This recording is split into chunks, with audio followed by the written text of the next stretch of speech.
그래서 이제 예전에는 제가 제일 처음 절에 왔을 때 90년대 같은 경우는 저도 조금 무서웠던 거는 스님들 중에 웃으시는 스님들이 많지 않았어요.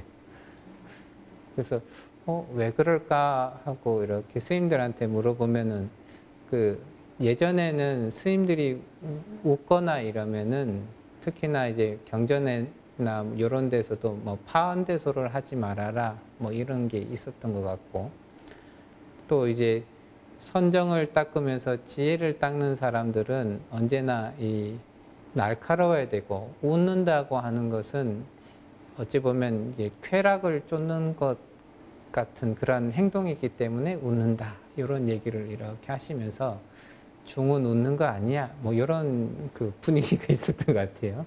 그래서 스님들이 하나도 웃지도 않고 전부 다 근엄 진지한 표정만 이렇게 하시고 했었는데, 2000년도 들어서면서부터는 이제 그 불자님들이 그런 얘기를 많이 했던 것 같아요. 다른 종교 가보면 종교자들이, 성직자들이 좀 웃으면서 지내서 저쪽 길이 참 좋은가 보다 이런 생각을 하는데, 스님들은 다 같이 인상만 쓰고 있으니까 스님들은 좀 저게 선택한 저 삶이 좀 즐겁지 않은가? 이런 이제 얘기들을 많이 듣게 됐고, 그러면서 이제 스님들도 그러한 피드백을 받아서 우리도 이제 맨날 인상 쓰고 다 살지 말고 좀 웃으면서 살자, 이런 쪽으로 이렇게 분위기가 조금 바뀌었었던 것 같은데요.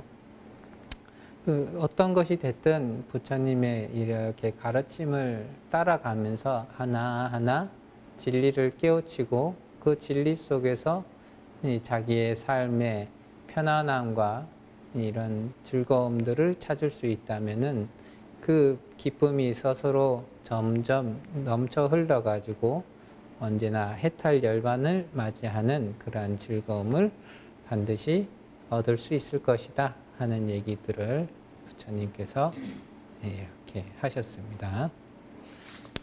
그 다음에 382번째 개성이 되겠습니다. 비록 나이 어리더라도 부처의 가르침에 전념하는 수생자는 이 세상을 밝게 비추리라. 구름에 벗어난 단처럼. 이제 부처님 당시에 이제 아주 어린 나이에 아라한가를 증득하고, 바로 아라한가를 증득하게 되면 바로 비국의 구족계를 받게 되는데요. 그러한 삼위의 얘기를 하시면서 그 삼위를 칭찬하시면서 이렇게 부처님께서 얘기하셨습니다. 나이가 얼마나 어리다 하더라도 부처님의 가르침에 전념해가지고 그 수행의 과일을 증득했다, 이러한 사람들은 반드시 그 사람의 지혜와 자비로서 이 세상을 언제나 밝게 비추고, 그래서 사람들이 그러한 그 사람을 만나게 되면은 그 밝은 에너지, 밝은 기운들을 받아들여서 자기들도 같이 밝아지고, 또한 그 빛을 내서 또한 다른 사람한테 비춰질 수 있는 그러한 상태로 꾸준히 갈 수가 있게 되죠. 전에 어떤 다큐멘터리 이런 거 보니까 그 어떤 인도 사원에 갔더니 환생한 스님 뭐 이렇게 해서 얘기하는데, 나이가 어린데도 불구하고 이렇게 인터뷰를 했을 때 크게 교육받지 않은 것 같은데도 온 세상의 중생들이 행복하기를 바랍니다 하면서 그런 인터뷰를 이렇게 하더라고요. 그런 것처럼 나이가 어리다 하더라도 부처님 가르침에 전념하게 되면 이 세상을 또한 밝게 비출 수가 있다. 또한 이제 스님들이 이제 뭐 기도 같은 거를 하게 되면 이 축원을 하게 되는데, 그 축원을 할 때도 이 수행을 많이 해서 자비심이 커진 사람이라면은 그 마음이 커진 만큼 수없이 많은 존재들에 대해서 자기도 자기 스스로 아주 간절하게 이 사람들이 고통에서 벗어나서 아주 편안하고 좋은 상태에 이르렀으면 좋겠다 하면서 이 마음을 딱 갖는 게 있는데요. 우리도 언제나 그렇듯이 이 가까운 사람이든 누구든 간에 저의 안녕을 빌어주고 저 상대방이 행복했으면 좋겠다라고 빌어준다는 것은 가슴을 굉장히 따뜻하게 해주는 그런 일들이거든요. 그렇듯이 부처님의 가르침을 잘 따르고 이런 사람은 나이가 많든 어리든 간에 항상 이 세상을 아주 밝게 비춰주면서 그 세상 사람들을 따뜻하고 부드럽게 보듬어주는 그러한 역할들을 잘 해나갈 수 있다라고 하면서 부처님께서 이렇게 개성으로 말씀하셨습니다. 그 다음에 마지막 장인데요. 여기서의 개성 가운데 수행자라고 많이 번역되어 있는데 그 가운데 일정 부분은 바라문을 얘기를 하고요. 일정 부분은 이제 수행자 가운데 아라한과를 증득한 그런 수행자들을 이제 지칭한다. 예, 성자의 장이다 이렇게 보시면 훨씬 더 되겠습니다. 383번째 개송이 됩니다. 수행자들아, 단호하게 욕망의 흐름을 끊으라.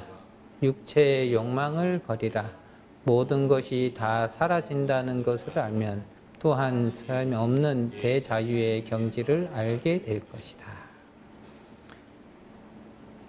육체의 욕망을 버리고 다 사라진다는 것을 알아라. 육체의 욕망이라고 하는 것은 가장 기본적으로는 생존, 유지죠. 생명이 활동이 꾸준히 되는 데 대한 욕망이다. 그건 이제 중생들의 기본적인 욕망이기도 하고, 그래서 생명을 유지하기 위해서 반드시 있어야 된다 하는 것이 식욕과 어찌 보면 이제 수면욕 이런 것들이 되겠죠.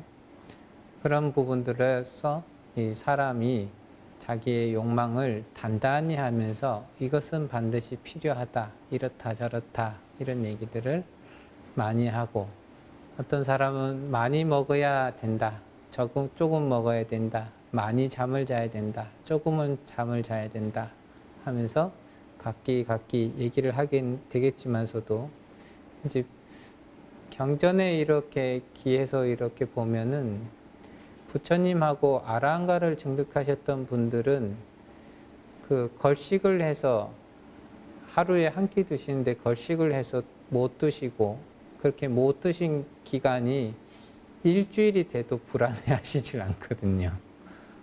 그러면 우리는 보통 일주일을 아무것도 못 먹고 굶었다 하면은 거의 빈사 상태. 과연 사람이 살 수 있을까? 물론 요즘에도 자기가 스스로 이제 단식하시는 경우들도 있긴 하겠지만서도, 그런 게 아니라 하더라도 이런 자기 육체의 욕망들이 끊임없이 발동을 하면서 막 힘들어 하는데, 부처님들과 그 당시의 수행자들은 이 밥을 못 먹는다는 데에 대해서도 크게 어려워하지 않았던 것 같고요. 또한 이제 율장 보면서 제일 이제 조금 어려웠던 것 중에 하나는, 이거는 내가 이번 생에 실천할 수 있을까 이랬던 것들이, 낮에는 당연히 모든 일들을 다 해야 되고요.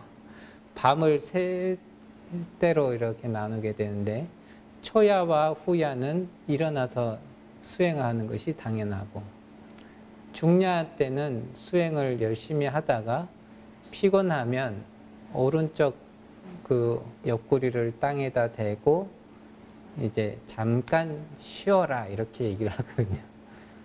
퍼지게 자는 것이 아니라 잠깐 쉬어라. 그리고 이 눕는 위도 이렇게 한쪽 손을 이렇게 고개에다 올리고, 그 다음에 서 있는 것처럼 눕는 거예요. 오른쪽 옆구리를 땅에 대고 서 있는 것처럼 눕는 거예요. 그러면은 이 자세가 매우 힘들어 가지고 실질적으로 해보면은 몇 분 못 누워 있습니다. 근데 그 정도만 그 당시에 부처님과 부처님의 제자들은 그 정도만 쉬어도 이 몸이 수행을 할 수 있을 상태로 이렇게 되돌아갔다 하는 거죠. 그렇게 하면서 이제 수행을 했다. 그러니까 우리가 보통 얘기하는 뭐 이거를 하려면은 이런 것들을 먹어야 되고 이런 거를 하려면 충분히 자야 되고 하는데 그것은 중생의 이 육체적 욕망이 어느 정도로 세팅이 되어 있느냐에 따라서 차이가 있을 수 있겠다. 그래서 그러한 부분들을 버려야 된다. 그런 욕망들을 하나하나 내려놓고 왜 그렇게 버려야 되느냐? 이 몸이라고 하는 것, 우리가 혹은 마음이라고 하는 것, 우리가 나라고 집착하고 있는 이 오온이라고 하는 것이 모두 다 변해가고 사라지고 없어질 것들이기 때문에 그렇다. 즉 이제 무상하다 하는 거죠. 그래서 무상하다는 그 실체를 알아서 그러한 욕망들, 집착들을 하나하나 없애버려야 된다.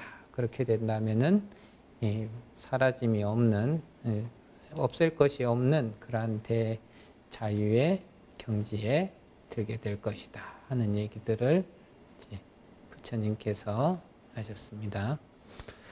다음에 384번째 개송이 됩니다.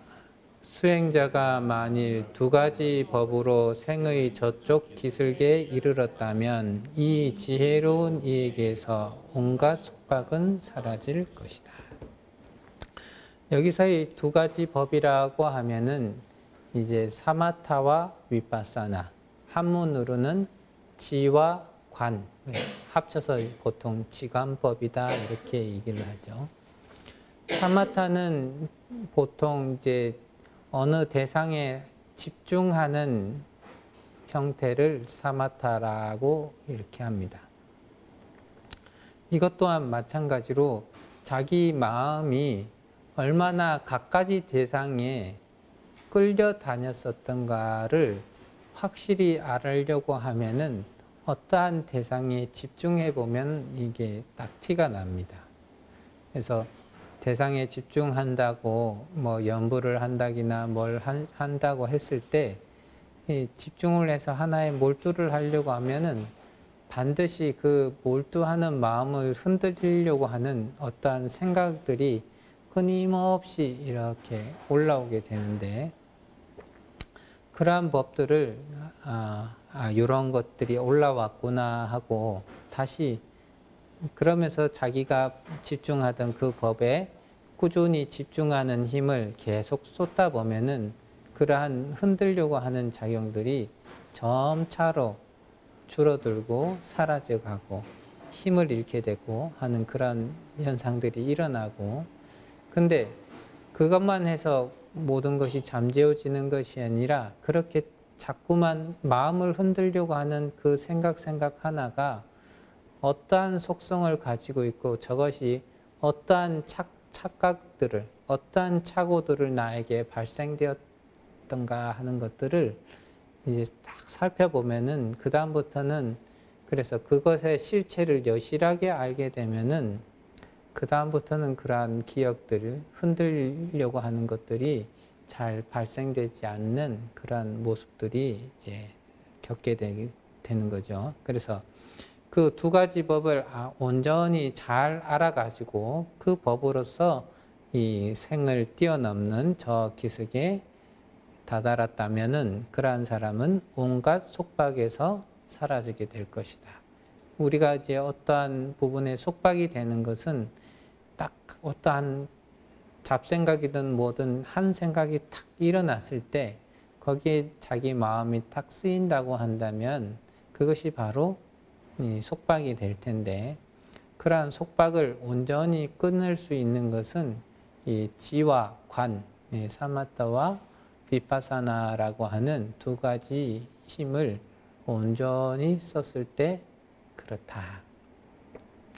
대신 이제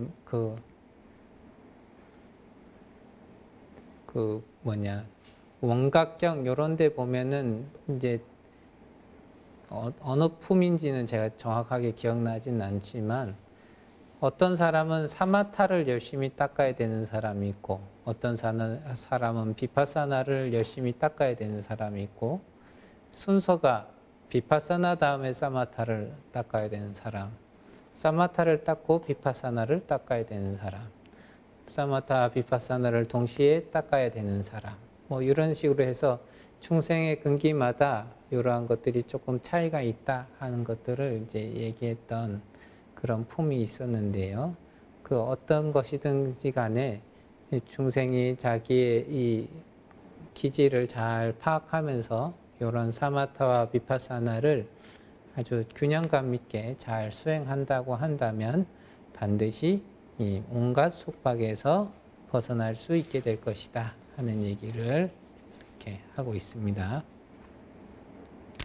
그 다음 385번째 개송이 되겠습니다.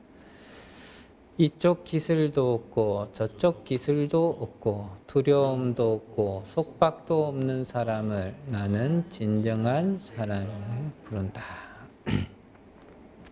예, 여기서 이쪽 기숙 저쪽 기숙 할 때 차안 피안 이렇게 해가지고 우리가 보통 차안은 중생의 세계 혹은 피안은 열반의 세계 이렇게 표현을 많이 하는데 여기서의 이쪽 기술과 저쪽 기술이라고 하는 것은 육군과 육경 이렇게 이제 보시면 될 것 같아요. 그래서 이 육군에 대한 집착, 그다음에 육경에 대한 집착도 없고 거기서부터 마음이 욕망을 일으켜 가지고 발생되게 되는 두려움, 욕망이 채워지지 않으면 채워진 것에 대한 두려움이 있고 욕망이 채워지면은 영원하지 않을 거에 대한 두려움이 생기고 그런 두려움들이 자꾸만 있게 되는데 그러한 두려움도 없게 되고 또한 이런 두려움, 욕망이 없다 보니까 거기에 속박돼 가지고 불임을 당하는 일들도 발생이 되지 않죠.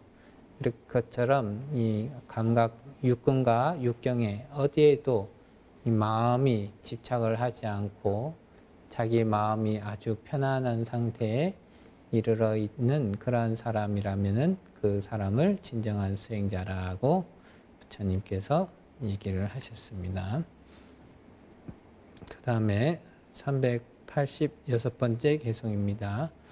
마음이 안정되어 갈등 없이 편히 살며 할 일을 다해 번뇌가 없고 최고의 목적에 도달한 사람을 나는 수행자라고 부른다. 마음이 아주 안정이 되어 가지고 갈등이 없이 산다. 마음이 이렇게 우리가 이제 욕망을 이렇게 일으키게 되면은 그때부터는 욕망으로 인해서 갈등이 빚어집니다. 요걸 요렇게 해야 될까, 저걸 저렇게 해야 될까. 내면의 갈등이 심해지면은 옆 사람 옆에서 뭐라 쭈저리 떼는 것도 승질이 부릉나거든요. 그러면 그 옆 사람한테 또 그 자기의 갈등을 이렇게 표출을 하면은 지금 자기 안에 있던 갈등은 제쳐두고 일단 옆에 사람하고 다투는데 정신을 막 몰두를 하게 되는데 그 옆에 사람이 살짝 사라지기만 하면 다시 또 자기 내면의 갈등에 다투는 마음에 이리저리 끌려다니면서 살게 된다. 근데 그러한 마음이 차분히 안정이 돼가지고 그런 욕망이 다 사라지게 되면은 어떠한 갈등 없이 편하게 살 수가 있다. 특히나 이 수행을 완성했던 아라한과를 증득했던 이들은 그게 아니라도 견도라고 해가지고 수다원과 경전에서는 법안정을 얻었다. 법에 대한 안목을 얻었다. 그래서 법안정을 얻게 되면은 인과에 대한 믿음이 확실해진다. 이렇게 얘기를 하거든요. 그런 것처럼 이 어떠한 데 대한 안목이 확실해지고 믿음이 확실해졌을 때는 그 다음부터는 선택하더라도 언제나 진리에 따르는 선택을 반드시 하게 되어 있죠. 어떠한 상황이 왔을 때 전에 욕망이 있을 때는 무언가를 선택할 때 그 욕망을 어떤 욕망을 따를까에 대해서 고민을 많이 하게 되는데 이 마음이 안정이 되고 믿음이 확고해진 이들은 언제나 그 진리를 따라서 선택하기에 이 욕망으로 인한 갈등들을 마음속에 빚을 일이 없게 된다. 갈등 없이 편하게 살며 왜냐하면 진리에 따라서 그냥 이렇게 살아갈 뿐이라는 것을 알기 때문에 그에 따라서 더 이상 큰 마음의 갈등 없이 살고 그것을 통해서 자기의 닦아야 할 업들, 닦아야 할 행동 방식들을 다 낱낱이 닦아서 없애고 그리고 진리에 따라서 꾸준히 선택하다 보니까 그로 인해서 일어날 만한 그러한 번뇌도 다 하게 되고 그래서 최고의 그 목적, 수행의 목표에 꼭 다다른 그러한 사람들을 부처님께서는 수행자라고 부른다 하는 얘기를 이렇게 하셨습니다.